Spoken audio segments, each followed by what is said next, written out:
Olá!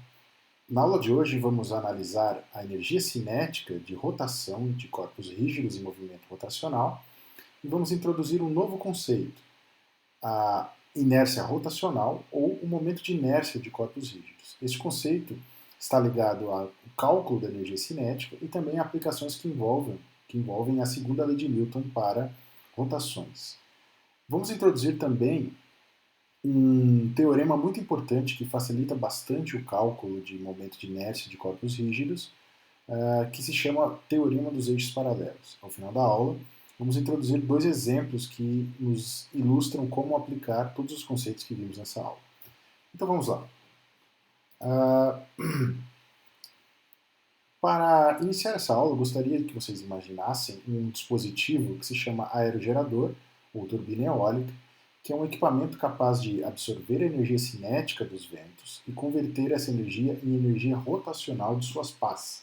Então, esse tipo de equipamento, ele capta a energia cinética das massas de ar em movimento e é convertida em energia de movimento das pás. Então, as pás passam a se mover com uma determinada velocidade, nesse caso aqui no sentido horário,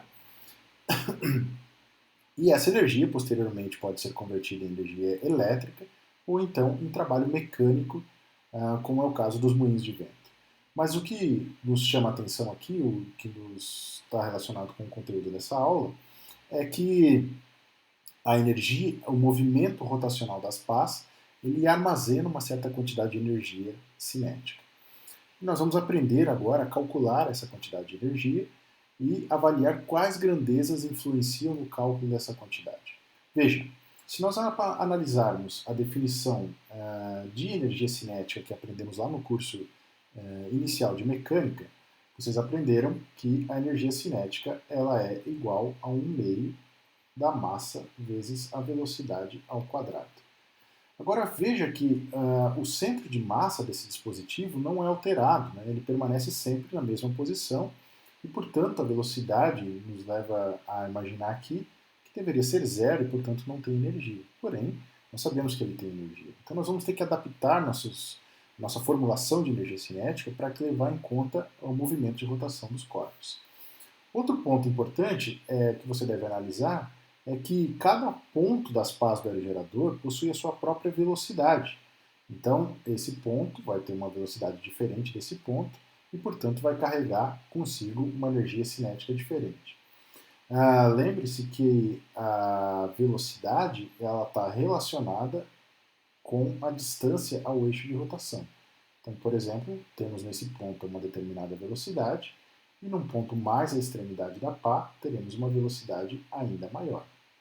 Lembre-se que a velocidade está relacionada com a distância do eixo de rotação, que eu chamo de R. Ok? Então, aplicando esses conceitos e convertendo essa velocidade, relacionando essa velocidade com a velocidade angular do objeto, nós podemos reescrever essa equação da seguinte forma. Energia cinética será igual a 1/2, vou arrumar esses dois aqui, 1/2 da massa vezes a velocidade. Em vez da velocidade, eu vou escrever ômega vezes R, ou R vezes ômega. Tudo isso elevado ao quadrado. Nesse ponto, eu expressei a velocidade linear de um ponto da pá como sendo relacionada com a distância ao eixo de rotação, que é R, vezes a velocidade angular, que é a mesma para todos os pontos da pá. Lembre-se lá do início das aulas de rotação, que todos os pontos de um determinado corpo rígido, durante a revolução, durante a rotação, eles têm a mesma velocidade angular, porém têm diferentes velocidades lineares. Então essa é a velocidade angular, que eu vou, a energia cinética, que eu vou simplesmente reescrever ela de uma forma um pouco mais atrativa, mas eu gostaria de chamar a atenção aqui que a energia cinética, portanto, ela deve ser diferente para diferentes porções de matéria que compõem as pás do nosso aerogerador. Então, um ponto mais à extremidade possui uma energia cinética diferente de um ponto mais próximo do eixo de rotação. Por isso eu vou colocar um índice I aqui na energia cinética e também no R e na massa, para expressar que eu estou falando nesse momento da energia cinética de um ponto específico da pá. Por exemplo, esse pontinho aqui. Ok? Depois, é claro que se eu quiser saber a energia cinética de todo o aerogerador, de todas as partes, de todo o conjunto formado pelas partes do aerogerador, eu preciso somar a energia cinética composta por todos. Então, antes disso, eu vou só reescrever aqui a energia cinética. Ainda estou falando do índice I, 1/2 da massa vezes RI. Eu vou simplesmente modificar aqui a posição do parênteses e colocar a energia cinética para fora. Esse quadrado multiplica é a potência. Significa que os dois termos entre parênteses estão elevados, então eu devo colocar aqui um quadrado dentro desse ponto. Ok? Então essa equação ela é a energia cinética de um ponto que pertence à pá do aerogerador. Ela não representa a energia total. Para que ela represente a energia total, eu preciso escrever K igual a 1/2 vezes o somatório de todos os pedacinhos que compõem esse aerogerador. Então, massa I vezes RI vezes ômega elevado ao quadrado. Esse termo entre parênteses vai ser uma propriedade importante que nós já vamos discutir. Então veja que quando eu estou calculando o somatório, eu estou levando em conta todos esses pequenos pontinhos de matéria que formam as pás do aerogerador e, portanto, estou contabilizando a energia cinética de todo o equipamento. Esse termo entre parênteses, como eu mencionei, ele é muito importante porque ele vai nos dar uma relação entre a energia cinética, entre uma propriedade dos corpos, que é a inércia rotacional, e a própria energia cinética. Ele é tão importante que ele é chamado de inércia rotacional, como nós veremos a seguir. Então veja que a energia cinética vai depender da inércia rotacional, que é essa quantidade entre parênteses, e da velocidade angular de rotação. Então vejamos, a energia cinética de rotação depende daquele termo entre parênteses. Aquele termo entre parênteses a gente chama de inércia rotacional ou momento de inércia. São sinônimos para expressar a mesma quantidade, ok? E nós costumamos medir essa propriedade, definir essa propriedade com a letra I maiúscula, e ela expressa, portanto, o somatório das massas vezes RI. Só corrigir aqui, massa I, RI, elevado ao quadrado. Essa quantidade é uma propriedade do objeto, tá? Em relação a um determinado eixo de rotação, como veremos a seguir, e ela é conhecida por momento de inércia ou inércia rotacional. No sistema internacional, ela será medida, então, portanto, pelo produto das unidades de massa, que é quilogramas, e metros ao quadrado, que é a unidade de massa. Então lembrem-se que no sistema internacional o momento de inércia é dado por quilograma vezes metro ao quadrado. Essa é, portanto, a unidade no sistema internacional, ok? Lembrem-se que isso vale para SI. Agora, o que significa a inércia rotacional dos corpos e como a gente pode estimar? Lá no início do curso de mecânica, que vocês tiveram sobre o movimento de translação, nós definimos a inércia de um corpo. O que significa a inércia de um corpo? Ela é a propriedade que um corpo tem de permanecer no seu estado original de movimento. E nós costumamos medir a inércia de um corpo por uma grandeza, por uma propriedade física que é a massa de um corpo. Então, para o movimento de translação, a inércia, vou escrever aqui, ela é a massa de um determinado corpo. Então, quanto mais massa possuir um corpo, maior será a sua inércia. Então, é muito mais fácil eu alterar o estado de movimento de um objeto que tem uma massa pequena e muito mais difícil alterar o estado de movimento de translação de um objeto que tem a massa muito grande. É mais fácil parar uma formiguinha em movimento do que um transatlântico, porque a escala de massa é muito maior. Agora, para o caso das rotações, nós temos também uma medida de inércia, tá? Nós conseguimos estimar a inércia de um objeto em relação à rotação. E essa quantidade será justamente o momento de inércia de um corpo.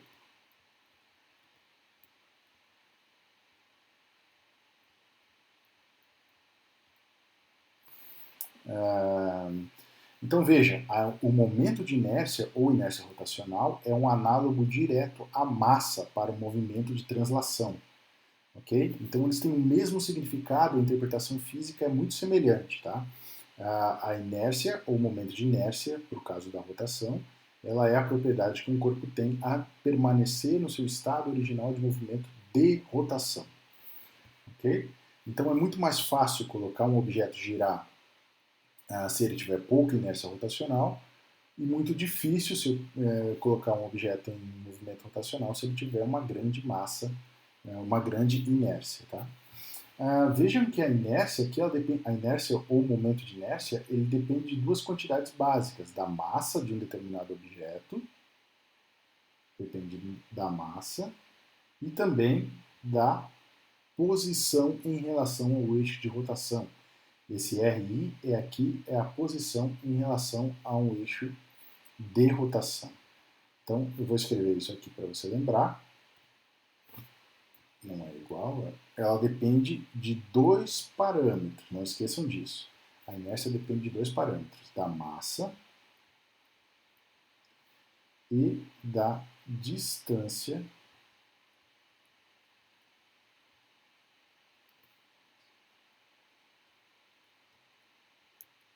ao eixo de rotação.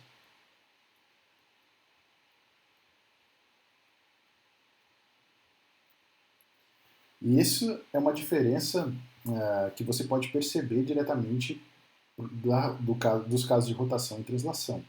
Enquanto no caso de translação a inércia é medida simplesmente pela massa, ou seja, quanto mais massa tiver um determinado corpo, maior será a sua inércia. No caso rotacional depende de dois fatores. É claro que você pode aumentar a inércia de um determinado objeto aumentando a sua massa, e ele vai ter mais inércia dessa forma, ou você pode aumentar a distância que esses objetos estão em relação ao eixo de rotação. Então veja que modificar a posição do eixo de rotação também implica uma alteração no momento de inércia dos corpos. Okay? Então corpos que têm uma distribuição de massa afastada do eixo de rotação possuem, portanto, maior inércia rotacional do que os corpos que possuem uma inércia, uma distribuição muito próxima ao eixo de rotação. Por exemplo, se você pensar por essa caneta aqui que eu tenho na mão, se eu analisar um eixo de rotação que passa pelo centro dela, eu percebo que ela tem uma inércia pequena, então é facilmente alterado o estado de movimento de rotação. Agora, se eu penso na mesma caneta, com a mesma quantidade de massa, mas eu imagino o eixo de rotação na vertical aqui, isso produz uma inércia de rotação muito maior. Ou seja, é mais complicado eu fazer rotações ou colocar em movimento ou parar a caneta girando nesse sentido do que nesse sentido. Okay? Porque a distribuição de massa em torno do eixo de rotação é alterada. Okay? Assim eu tenho um R pequeno, porque a massa está muito próxima ao eixo de rotação. Assim eu tenho um R grande, porque a massa nas pontas da caneta está a uma distância muito alta. Quanto maior a distância em relação ao eixo de rotação, maior será, portanto, a inércia rotacional. Passamos adiante. Então, aqui tem dois exemplos claros do que eu estava tentando explicar. Né? Imagina, então, por exemplo, que essas bolinhas vermelhas marcadas aqui, elas representam corpos, porções de matéria que estão girando em torno de um eixo. Vamos só para exemplificar aqui, que eles estão girando no sentido anti-horário, por exemplo. Então, aqui eu tenho uma determinada inércia de rotação, que é proporcional a cada uma dessas quatro massas, multiplicada pela distância com que elas estão. E aqui eu tenho o sistema 2, a mesma quantidade de matéria, porém com uma proximidade maior em relação ao eixo de rotação. Observa-se, portanto, que o corpo 2, ou melhor, o sistema 2, possuirá uma inércia de rotação menor do que o corpo 1. Então, a inércia, analisando diretamente assim, eu posso ver que a inércia do corpo 2 será menor do que o corpo 1. O corpo 1, a massa, a mesma quantidade de massa, está mais afastada do eixo de rotação. E no corpo 1, no corpo 2, tudo está mais juntas, né? Mais próximas ao eixo de rotação. Então, é mais fácil de girar. Ok? Voltamos, então, à expressão da energia cinética dos corpos para poder descrever completamente essa grandeza. Então, a energia cinética de um determinado sistema ou corpo rígido será igual a 1 meio, um fator constante aqui, vezes o momento de inércia e a velocidade angular. Essa é uma equação extremamente importante e ela expressa a energia cinética de qualquer objeto em movimento rotacional. Então, se você conhece a energia cinética, se você conhece a inércia rotacional ou momento de inércia de um determinado corpo e a sua velocidade angular, consequentemente, você é capaz de avaliar qual será a energia cinética desse corpo. Okay? Depende basicamente dessas duas quantidades. Então, quanto mais rápido gira, com mais rapidez gira um objeto, maior será a sua velocidade angular e, portanto, maior será a sua energia. Compare também essa equação com a energia cinética de translação, que é 1 meio vezes a massa vezes a velocidade ao quadrado. Velocidade aqui eu estou substituindo pelo seu equivalente rotacional, que é a velocidade angular. E a massa estou substituindo pelo equivalente rotacional, que é a inércia rotacional. A massa é a inércia, por causa de translação, e a inércia rotacional, ou momento de inércia, é a própria medida da inércia para casos de rotações. Então, corpos que têm muita inércia e estão girando a uma determinada velocidade possuirão, portanto, uma energia cinética muito grande. Lembre-se sempre de utilizar a velocidade angular em radianos por segundo, nunca em outra unidade diferente dessa, e o momento de inércia sempre deve ser utilizado em quilograma vezes metro quadrado, para que o resultado seja nossa unidade conhecida,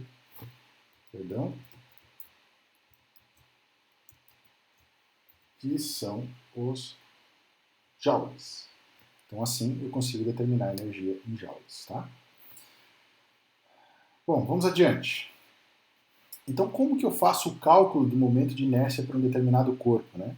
Eu enunciei para um sistema simples, composto por uma quantidade de porções de matéria, como é que eu calculo agora se eu tiver uma grande distribuição de matéria, ou melhor, uma distribuição contínua de matéria para analisar o movimento.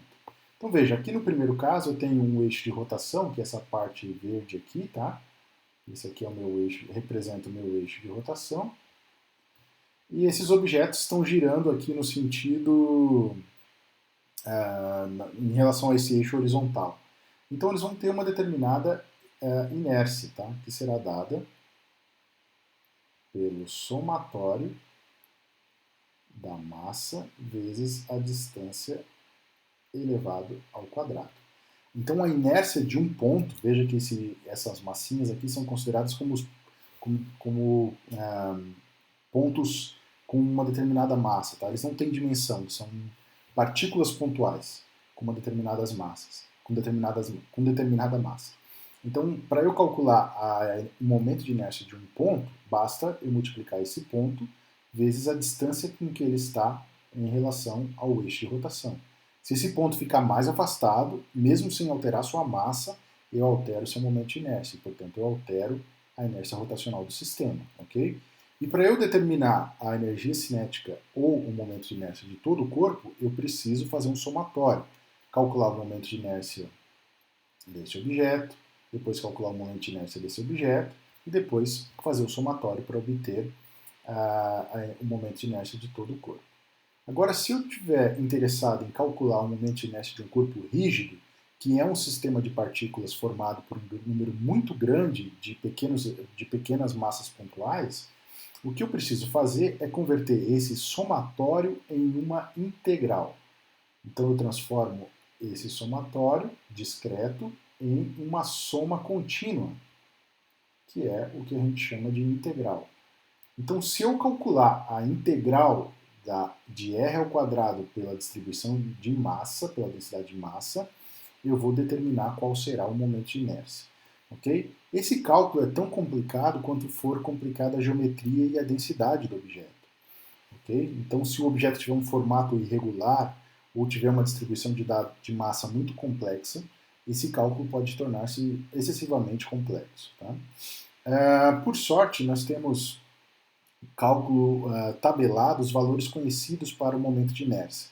Eu selecionei aqui 4 valores, 4 objetos que nós conhecemos o momento de inércia.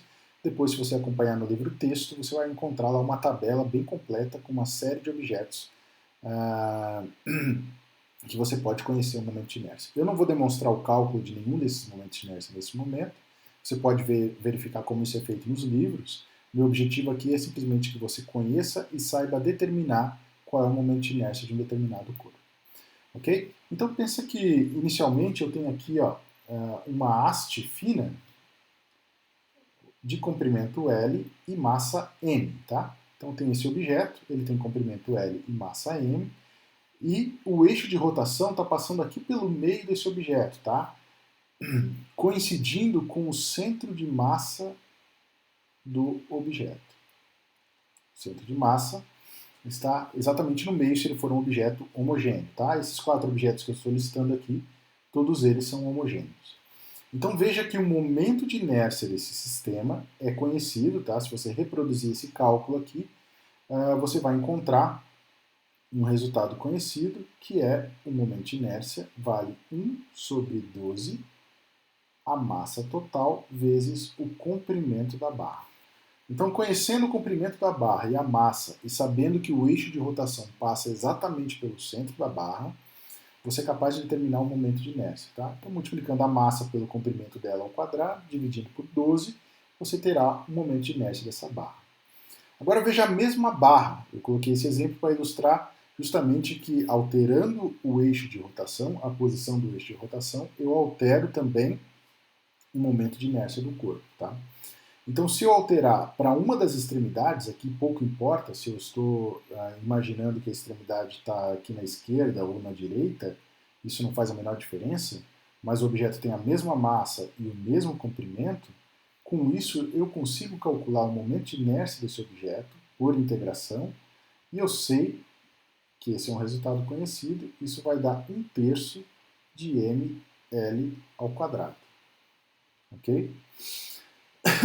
Repare que, nesse caso, o momento de inércia de uma barra que passa, cujo eixo de rotação passa pela extremidade, é maior do que o momento de inércia quando o eixo passa pelo seu centro. Okay? Esse é um resultado interessante. Vamos falar um pouco mais sobre isso mais adiante. Aqui eu coloquei também uma esfera maciça, ou seja, uma esfera maciça preenchida com uma determinada quantidade de matéria, que tem a massa m e raio r. Eu já deixei anotado aqui, o momento de inércia desse sistema será 2/5 de mr ao quadrado. E se eu tiver uma casca esférica, ou seja, a massa agora está distribuída somente aqui nas bordas da esfera, não há massa aqui no seu interior, é um espaço vazio, uma casca oca, a inércia passa a ser 2/3 de mr ao quadrado. Okay? Veja que esse fator 2/3 é maior do que 2/5, ou seja, a inércia de um corpo oco vazio, claro, com a mesma massa e com o mesmo raio, será maior do que ele sólido, rígido. Tá? Por quê? Porque a massa fica mais afastada do eixo de rotação. E quanto maior for esse afastamento, maior será a inércia de um corpo. Então é mais fácil girar uma esfera maciça do que girar uma esfera oca. Passando a seguir, nós temos então o teorema dos eixos paralelos. Né? Como eu mencionei anteriormente, nós conseguimos calcular com certa facilidade o momento de inércia de corpos com densidade uniforme de massa, quando o eixo passa pelo seu quando a massa passa pelo seu eixo de rotação. Porém, se eu alterar a posição do eixo em relação ao centro de massa, eu vou ter um novo momento de inércia. E como que eu calculo? Será que eu preciso realizar todo o cálculo da integração que eu fiz anteriormente? A resposta é não, se você souber utilizar o que chamamos de teorema dos eixos paralelos. É um teorema muito importante que vai facilitar bastante os cálculos quando você tiver um deslocamento em relação ao eixo de rotação, do eixo de rotação em relação ao centro de massa. Então veja que aqui você tem um objeto, uma barra fina, como nós tínhamos anteriormente, cujo o eixo de rotação passa exatamente pelo seu centro. Tá? Eu sei que o momento de inércia desse objeto será 1/12 da massa vezes o comprimento. Agora, o resultado fica diferente se eu tiver um eixo de rotação que não passa mais pelo seu centro de massa, mas passa por uma determinada distância afastada desse centro de massa. Bom, vamos supor aqui que a distância de afastamento ela vale uma determinada distância. Eu vou colocar aqui um h só para expressar que essa é a distância, tá? E outra restrição é que esse eixo deve ser paralelo ao eixo que passa anteriormente, tá? E esse objeto eu vou considerar também que ele tem uma determinada massa total m. Assim, existe um teorema na mecânica, que também não será demonstrado aqui, mas pode ser aplicado. A demonstração sobre esse teorema nos livros, você pode acompanhar facilmente, não é difícil de compreender de onde vem esse cálculo, é simplesmente uma mudança em relação ao referencial e em relação à posição do eixo de rotação, e você pode utilizar um teorema conhecido da mecânica, que diz o seguinte: o teorema diz que o momento de inércia em relação a um eixo que passa por um ponto P, vamos dizer nessa posição aqui, será igual ao momento de inércia do objeto quando o eixo de rotação passa pelo centro de massa, mais a massa total do objeto, vezes aquela distância elevada ao quadrado. Esse é o que chamamos de teorema dos eixos paralelos. Veja que se você souber aplicar esse teorema, sabendo a massa do objeto e a distância entre o eixo que você quer calcular, esse novo eixo, e o eixo que passa pelo centro de massa, então em relação entre esse eixo e esse eixo, se você souber calcular essas duas distâncias, a distância entre esses dois eixos, que seria o nosso h, você consegue calcular o momento de inércia para qualquer objeto em rotação.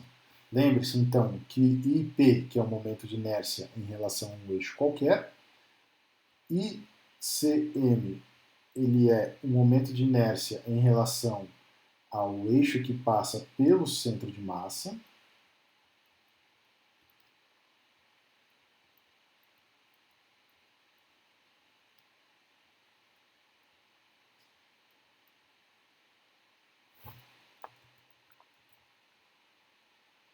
passando pelo centro de massa. A M é a massa total do objeto.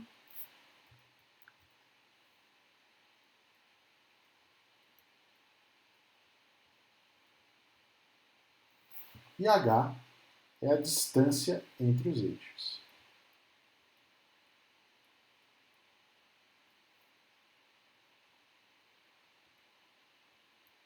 Se você souber calcular essas três quantidades, você consegue determinar o momento de inércia sobre qualquer corpo.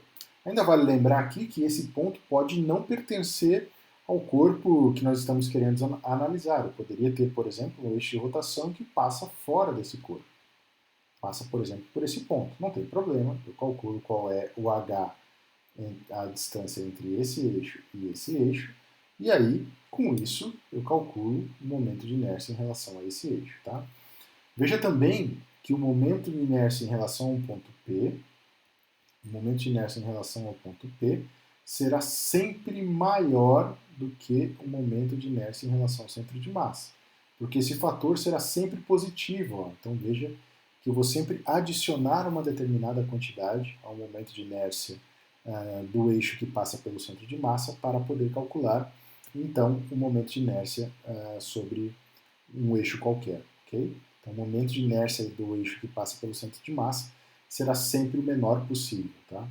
Outra aplicação possível é se você conhece ou consegue calcular de alguma forma o momento de inércia sobre um eixo, né? E conhece também o momento de inércia sobre o eixo do centro de massa. Dessa forma, você pode calcular quanto vale OH, a distância entre um ponto e o centro de massa. Muitas vezes esse cálculo ele é útil para calcular a posição exata do centro de massa de um determinado objeto. Passamos a seguir, então, os exemplos finais. Eu vou resolver aqui dois exercícios que são bastante simples, mas eles ilustram bem como que nós trabalhamos com essas quantidades que nós vimos, tá?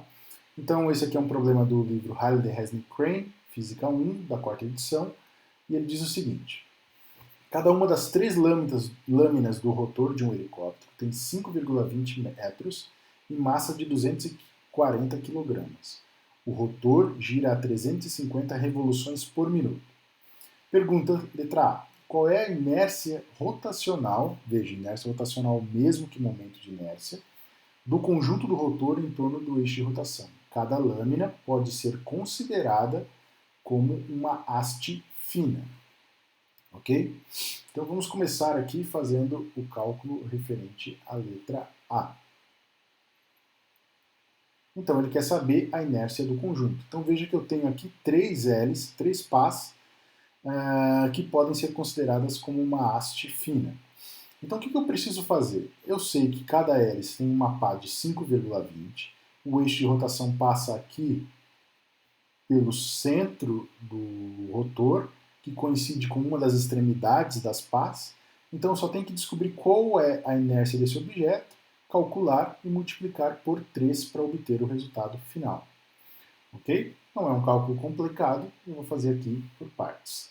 Então vejamos, a inércia desse sistema, ou momento de inércia, será 3 vezes, porque eu tenho 3 pás, a inércia de uma das pás. Agora, quanto vale o momento de inércia de uma das pás? Nós aprendemos lá que uma barra, quando o eixo de rotação passa pelo centro de massa, vale 1/12 de m vezes L ao quadrado.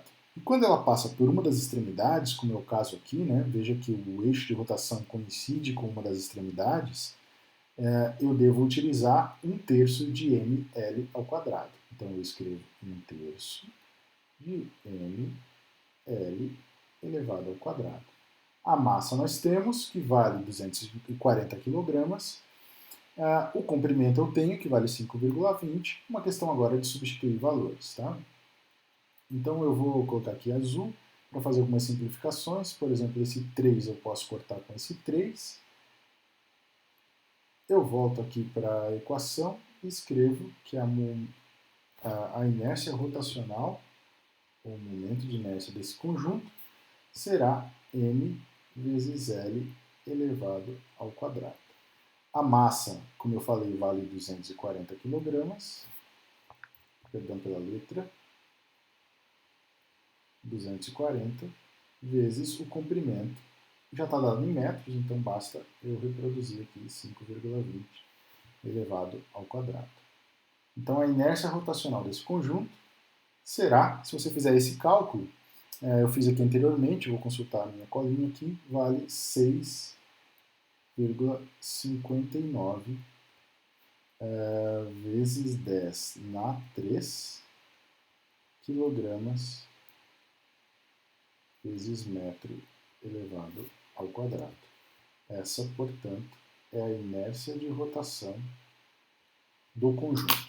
Okay? 6,59 vezes 10 na 3 kg vezes metro elevado ao quadrado.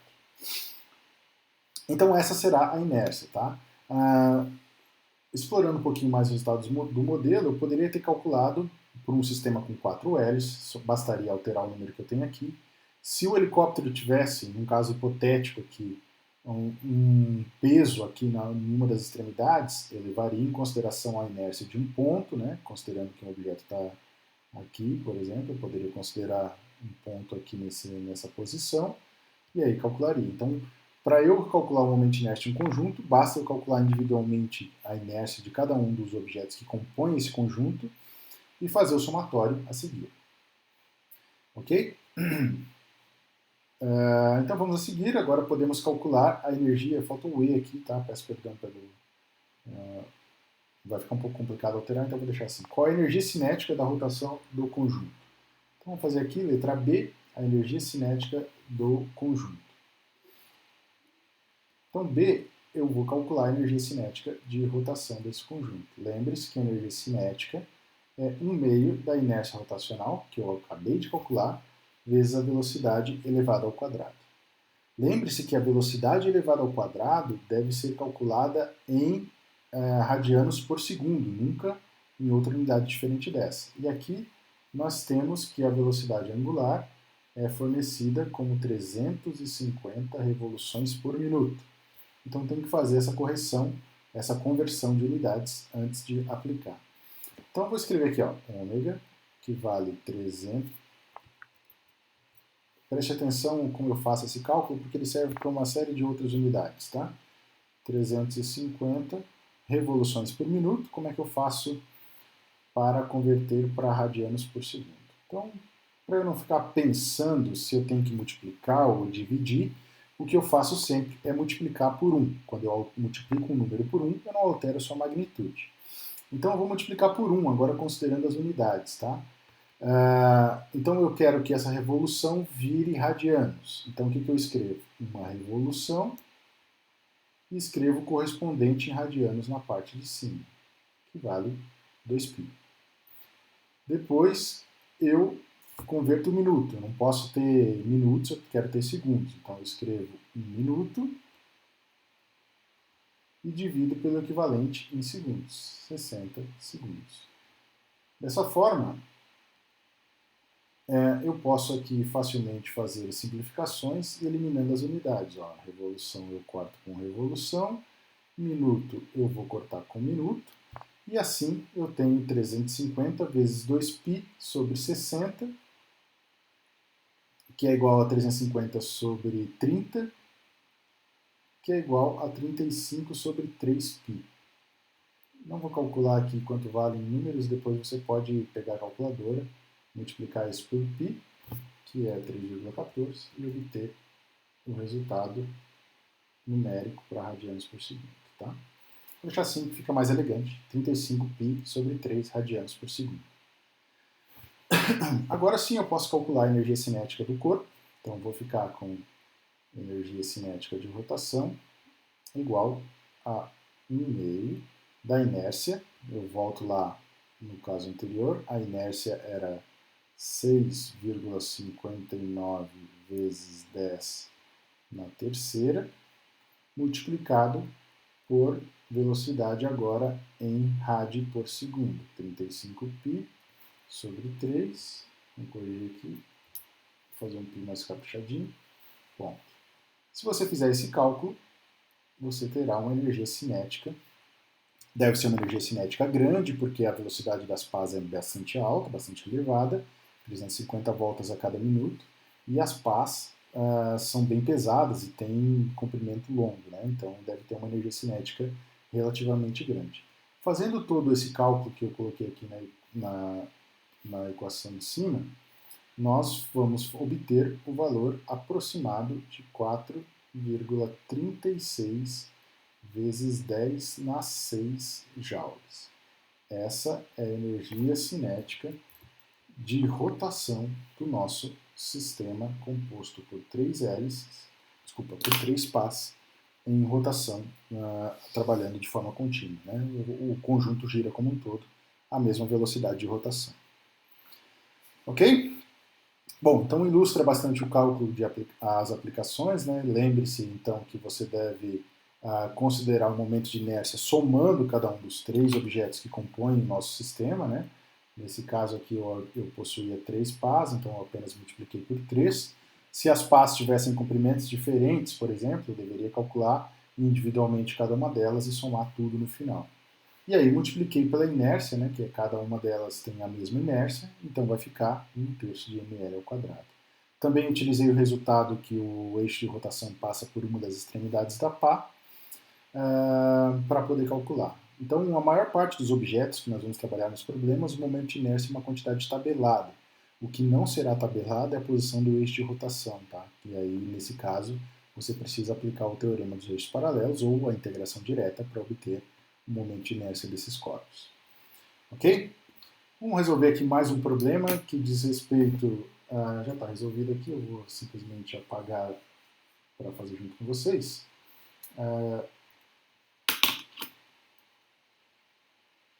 o cálculo do momento de inércia de um sistema, de um corpo rígido, né? Rígido, que diz o seguinte: esse é um problema do livro Tipler, Física 1 também, volume 1. Física, volume 1. Ele diz o seguinte: determina o momento de inércia de uma esfera maciça e uniforme de massa m e raio r em relação ao eixo tangente à sua superfície. Então você pode ser induzido ao erro aí, tá? Porque você pode simplesmente olhar lá na tabela qual é o momento de inércia de uma esfera maciça e colocar. Se você olhar lá na tabela, você verá que o momento de inércia de uma esfera maciça, cujo eixo de rotação passa pelo seu eixo, pelo seu centro de massa, vale 2/5 de mr ao quadrado. Porém, repara que aqui nessa situação, o eixo de rotação ele passa por uma outra posição que não coincide com o centro de massa da esfera. Veja que o eixo está nessa posição e o centro de massa da esfera vai estar aqui sobre o seu centro. Então, o que eu preciso fazer isso quando eu encontrar um problema que tenha essas características, um afastamento do eixo de rotação em relação ao centro de massa? Bom, eu posso simplesmente utilizar aqui o teorema dos eixos paralelos, que permite uma solução rápida para esse tipo de problema. Então, o que eu faço? Eu enuncio o teorema dos eixos paralelos, que diz o seguinte: o momento de inércia de um objeto cujo eixo passa por qualquer uma das extremidades, qualquer ponto, vai valer sempre o momento de inércia em relação ao centro de massa mais a massa total vezes a distância elevado ao quadrado entre os dois eixos, um eixo que passa pelo centro de massa e o eixo que passa pela posição onde você está de fato analisando o movimento. Se eu fosse imaginar um eixo que passa pelo centro de massa da minha esfera, ele seria mais ou menos assim como eu estou desenhando, por essa linha, ok? Então o que eu preciso fazer? É um cálculo muito simples, né? O momento de inércia será o momento de inércia do centro de massa, que é esse resultado conhecido. Então vai ser 2/5 de mr ao quadrado, mais a massa total da esfera, que será m, vezes a distância entre os dois eixos. Agora, se você olhar para a minha figura aqui, você vai perceber que a distância entre esses dois aqui, dois eixos, veja que os dois eixos são paralelos, então eu posso utilizar o teorema dessa forma, vale precisamente r, que é o raio da esfera. Então esse h vira r elevado ao quadrado. Então vira uma soma de frações, mr ao quadrado mais mr ao quadrado, 2/5 mais 5/5, isso vai dar 7/5 de mr ao quadrado. Então a inércia do objeto, quando eu considero esse eixo, ficou meio feio aqui, vou arrumar, será 7/5 de mr ao quadrado. Repare que o momento de inércia, nesse caso, é maior do que o momento de inércia quando passa pelo eixo de rotação. Lembre-se sempre disso, o momento de inércia o menor momento de inércia possível para um determinado corpo é sempre uma situação onde o eixo de rotação passa pelo seu centro de massa. Ok? Nesse caso, então, como o eixo está afastado, ele terá um momento de inércia um pouco maior, 7/5 de mr ao quadrado. Se fosse uma esfera oca, não seria muito diferente, o 2/5 seria 2/3, tá? Você pode reproduzir esse tipo de cálculo para qualquer objeto conhecido, existem exemplos, exercícios de fixação na lista de exercícios. Então, ok? Eu vou parar por aqui nesse momento, nós nos encontramos numa próxima aula. Até breve.